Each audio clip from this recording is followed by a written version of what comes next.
Hello traders, welcome back to our YouTube channel. Today in this video we discuss about the S&P 500. There are few views for tomorrow's market. Here we discuss all and prefer a one suitable view for tomorrow's market. In this chart we see that the price testing this resistance level where the level is 4957 and it takes support from the level 4937. In last when market closing time, the market is suit up with the domination of buyers.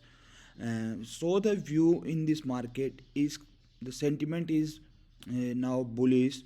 If the market open gap up tomorrow, then the view is also bullish. If after opening the market create first buying swing, then we wait for a resistance creation. After the resistance creation means from where the market take resistance first time. If market test regularly the resistance levels, then the buying opportunity comes, and before breakout the entry is aggressive, and after breakout the conservative entry is activated and a buying swing is expected from here.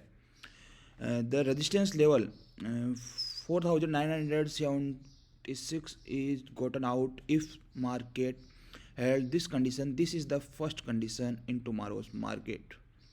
If after the buying move, if market don't sustain the buying move and comes further for our resistance support levels and regularly test our support levels, then a breakdown is expected and a selling move is expected.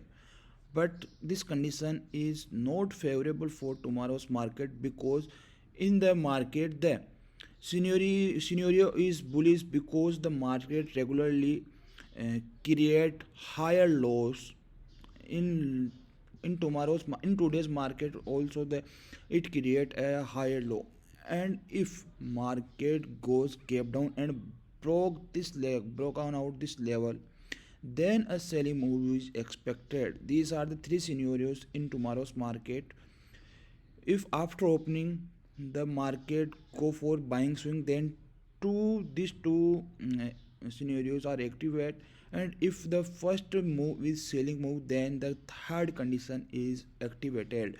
If you like the video, please subscribe this channel and join our free telegram channel for further analysis. Thank you.